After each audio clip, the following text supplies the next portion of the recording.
सारे जहाँ से अच्छा हिंदुस्तान हमारा। I love my India, east और west, India is the best. मेरा इंडिया महान है। ऐसे गीत आपने सुने होंगे सोशल मीडिया पे, टीवी पे, जहाँ पे बोलते हैं कि मेरा भारत महान है। और ऐसे गाने भी हैं कि जब जीरो दिया मेरे भारत ने दुनिया को तब गिनती आई सोने की चिड़िया, ऐसा ही बोला जाता है। लेकिन सब लोग ऐसा मानना नहीं है कि भारत महान है। कुछ लोग ये बोलते हैं कि इस देश में इतना करप्शन है, इतनी बेरोजगारी है, इतनी महंगाई है, रेप होते हैं यहाँ पे, सिविक सेंस नहीं है लोगों के पास।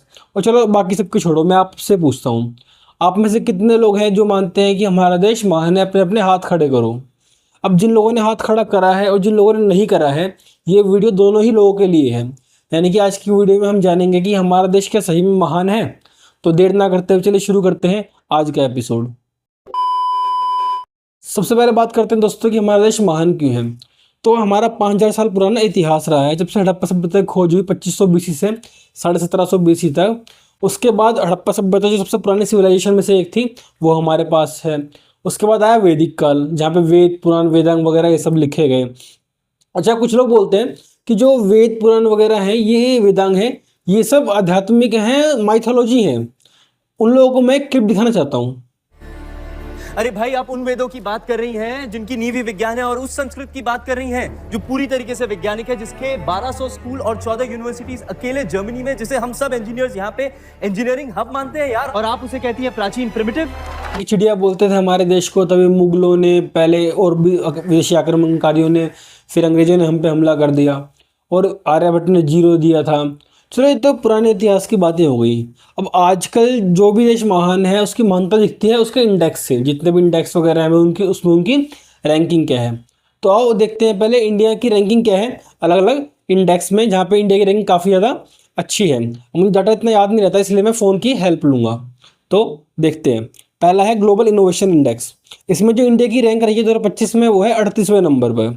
ठीक है, 2015 में 81वें नंबर पर था, 81 नंबर पे। फिर रिस्पॉन्सिबल नेशन इंडेक्स जो कि अभी 20 जनवरी को लॉन्च हुआ है, इसके हिसाब से इंडिया की जो रैंक है वो है 16th। कितने देशों में? 154 देशों में। इसके बाद आर्टिफिशियल इंटेलिजेंस इंडेक्स, इसमें भी भारत काफ़ी अच्छे नंबर पे रहा है। सॉफ्टवेयर डेवलपमेंट इंडेक्स में हो गया, HDI में हो गया, भारत ने 130वां स्थान हासिल करा। पासपोर्ट स्टैम्प में हमारी जो रैंक बड़ी है, ये अभी जो हमारा देश है वो 59 देशों में वीज़ा फ्री एंट्री कर सकता है। और भी बहुत सारे इंडेक्स हैं जिनमें इंडिया की रैंक जो है काफ़ी ज़्यादा अच्छी रही है। इतने बड़े नहीं है वो, इसलिए मैंने यहाँ पे मेंशन नहीं करे हैं। अब बात करते हैं उन इंडेक्स की जिसमें इंडिया की रैंक जो है वो पीछे रही है, कम रही है। तो उसमें है पहला करप्शन परसेप्शन इंडेक्स। इसमें जो इंडिया की रैंक है वो है 180 देशों में 96।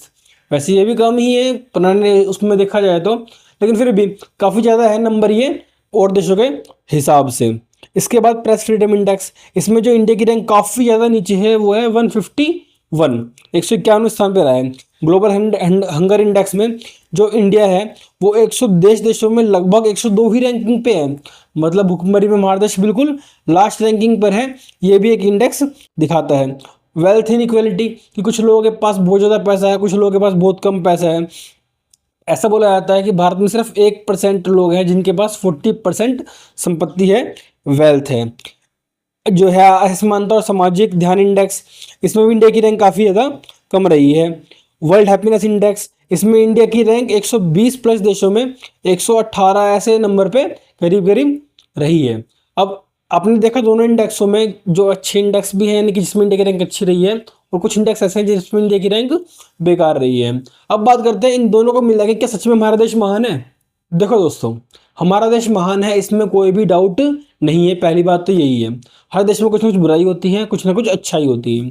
तो अगर हम देखते हैं कि देश में अच्छाइयाँ हैं तो हमारा देश महान हो जाता है, बुराई देखते हैं तो वो महान कम हो पाता है, नहीं हो पाता उतना महान जितना हम पहले सोचते हैं। तो हमें क्या करना चाहिए? हमें किस पे ध्यान देना चाहिए? हमें दोनों पे ही ध्यान देना चाहिए, लेकिन अच्छाइयों को देखते हैं, बुराई को इग्नोर आप नहीं कर सकते। अच्छा है उसे अच्छी बात है और रहना और अच्छा बनाओ।